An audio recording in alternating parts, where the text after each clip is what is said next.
ವೀಕ್ಷಕರೇ, ಇವತ್ತು ಸಡನ್ ಆಗಿ ಪಕ್ಕದ ಮನೆಯಲ್ಲಿ ಹಾವು ಬಂದಿತ್ತು. ಹಾವು ಮಹಡಿ ಮೇಲೆ ಇತ್ತು. ಯಾವ ಹಾವು ಅಂತ ಹೇಗೆ ನೋಡೋದು? ಸುಮಾರು 3 ಗಂಟೆಯ ನಂತರ ನಿಧಾನವಾಗಿ ಹಾವು ಚಲಿಸಲು ಸ್ಟಾರ್ಟ್ ಮಾಡ್ತು. ಆವಾಗಲೇ ಗೊತ್ತಾಗಿದ್ದು ಅದು ನಾಗರ ಹಾವು ಅಂತ. ನಾಗರ ಹಾವು ಅಂತ ಹೇಳಿದ ಕೂಡಲೇ ಎಲ್ಲರಿಗೂ ಗೊತ್ತಿದೆ, ನಾಗರ ಹಾವಿನಲ್ಲಿ ವಿಷ ಇದೆ, ಕಚ್ಚಿದ್ರೆ ತುಂಬ ತೊಂದರೆ ಆಗುತ್ತೆ ಅಂತ. ಆದರೆ ಏನು ಮಾಡೋದು? ಮನೆಯೊಳಗೆ ಹಾವು ಇದ್ದರೆ ಯಾರಿಗೆ ತಾನೇ ಭಯ ಆಗಲ್ಲ ಹೇಳಿ. ಕೆರೆ ಹಾವು ಮನೆಯೊಳಗೆ ಬಂದ್ರೇ ಭಯ ಪಡುವ ಜನರು, ನಾಗರ ಹಾವು ಅಂತ ಗೊತ್ತಾದ ಮೇಲೆ ಭಯ ಆಗದೇ ಇರುತ್ತಾ? ಅದು ಅಲ್ಲದೆ ಗಟ್ಟಿ ಬುಸ್ ಅಂತ ಉಸಿರು ಬಿಟ್ಟರೆ ಸಾಕು, ಹತ್ತಿರವೇ ಬಂತು ಅನ್ನುವಷ್ಟು ಭಯ ಆಗತ್ತೆ. ಅದು ನಿಮ್ಗೆ ಗೊತ್ತು. ಸಂಜೆ 5 ಗಂಟೆ ತನಕ ಕಾದು ನೋಡಿದರೂ ಹಾವು ಮನೆಯೊಳಗೆ ಇತ್ತು.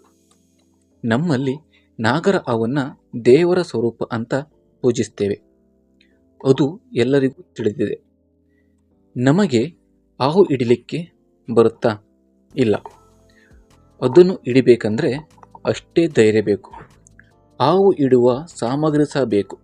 ಅದು ಅಲ್ಲದೆ ಹಾವು ಹಿಡಿಯುವಲ್ಲಿ ಪರಿಣಿತರೇ ಬೇಕು.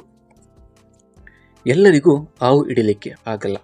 ಯಾಕಂದರೆ ಹಾವು ಅಷ್ಟೊಂದು ಸೂಕ್ಷ್ಮಜೀವಿ. ಅದು ಒಂದು ಚೂರು ತೊಂದರೆ ಆದ್ರೂ ಸಹ ಕಚ್ಚುತ್ತೆ. ಹಾವು ಕಚ್ಚಿದರೆ ತುಂಬ ತೊಂದರೆ, ಅದು ನಿಮಗೆ ಗೊತ್ತು. ಹಾವಿಗೆ ಸ್ವಲ್ಪನೂ ತೊಂದರೆ ಆಗದಂತೆ ಅದನ್ನು ಹಿಡಿಯಲು ತಿಳಿದಿರುವ ಪರಿಣಿತರಿಗೆ ಸ್ನೇಕ್ ಕ್ಯಾಚರ್ಗೆ ಕಾಲ್ ಮಾಡಿದಾಗ ನಮ್ಮ ಕರೆಗೆ ತಡ ಮಾಡದೆ ಬೇಗನೆ ಬಂದಿದ್ದು ನಮ್ಮ ಹತ್ತಿರದ ಊರಿನ ಸ್ನೇಕ್ ಕ್ಯಾಚರ್ ಗುರುವಣ್ಣ. ಇವರು ತುಂಬ ವರ್ಷದಿಂದ ತೊಂದರೆಯಲ್ಲಿದ್ದ ಹಾವುಗಳು, ಹೆಬ್ಬಾವುಗಳನ್ನು ಅವುಗಳಿಗೆ ಒಂದು ಚೂರು ನೋವಾಗದಂತೆ ಜಾಗ್ರತೆಯಿಂದ ಹಿಡಿದು ಸುರಕ್ಷಿತ ಜಾಗಕ್ಕೆ ಬಿಡ್ತಾರೆ. ನಮ್ಮ ಒಂದು ಕರೆಗೆ ತಡ ಮಾಡದೆ ಬಂದಂಥ ಇವರು ನಾಗರ ಹಾವನ್ನು ಸುರಕ್ಷಿತವಾಗಿ ಹಿಡಿದರು. ಹಾವನ್ನು ಹಿಡಿಯುವಾಗ ಅದು ತುಂಬಾ ಆಚೆ ಈಚೆ ಹೋಗ್ತಾ ಇತ್ತು. ಆದರೂ ಅವಿಗೆ ಒಂದು ಚೂರು ನೋವಾಗದಂತೆ ತುಂಬಾ ಸೇಫ್ಟಿಯಿಂದ, ಅಂದರೆ ಅಷ್ಟೇ ಸುರಕ್ಷಿತವಾಗಿ ಹಾವನ್ನು ಹಿಡಿಯುವಲ್ಲಿ ಸಫಲರಾದರು. ಇವರ ಈ ಸಮಾಜಮುಖಿ ಕೆಲಸಕ್ಕೆ ಒಂದು ಅಭಿನಂದನೆಗಳು. ಅವರ ಬಳಿ ಸ್ನೇಕ್ ಕ್ಯಾಚ್ ಸ್ಟಿಕ್ನಿಂದ ಹಾವನ್ನು ಹಿಡಿದು ಒಂದು ಬಾಟಲಿಗೆ ತುಂಬಾ ಜಾಗ್ರತೆಯಿಂದ ಹಾಕಿದರು. ಅದು ಅಲ್ಲದೆ ಬಾಟಲಿ ಒಳಗಡೆ ಗಾಳಿ ಆಡುವಂತೆ ಹಾವನ್ನು ರಕ್ಷಿಸಿ ಒಂದು ಒಳ್ಳೆಯ ಸುರಕ್ಷಿತ ಜಾಗಕ್ಕೆ ಬಿಟ್ಟರು.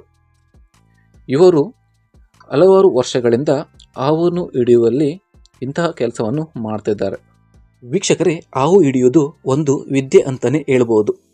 ಇವತ್ತು ಹಾವನ್ನು ಹಿಡಿಯುವ ಒಂದು ಪ್ರೊಸೆಸ್ ಕಣ್ಣಾರೆ ನೋಡಿದೆ. ಇದು ತುಂಬ ಡೇಂಜರ್ ಕೆಲಸ ಆಗೋದ್ರಿಂದ ಯಾರೂ ಸಹ ಮನೆಯಲ್ಲಿ ಪ್ರಯತ್ನಿಸಬೇಡಿ. ಒಂದು ವೇಳೆ ನಿಮ್ಮ ಮನೆಗೆ ಇದೇ ಥರ ಹಾವು ಬಂದರೆ ಅದಕ್ಕೆ ನೋವು ಮಾಡದೆ, ಕೊಂದು ಹಾಕದೆ ಹಾವನ್ನು ಹಿಡಿಯುವ ಪರಿಣಿತರಿಗೆ ಕರೆಸಿ ಅದನ್ನು ಸೇಫ್ ಆಗಿ ಒಂದು ಕಡೆ ಬಿಡುವಂತೆ ಹೇಳಿ. ಧನ್ಯವಾದಗಳು.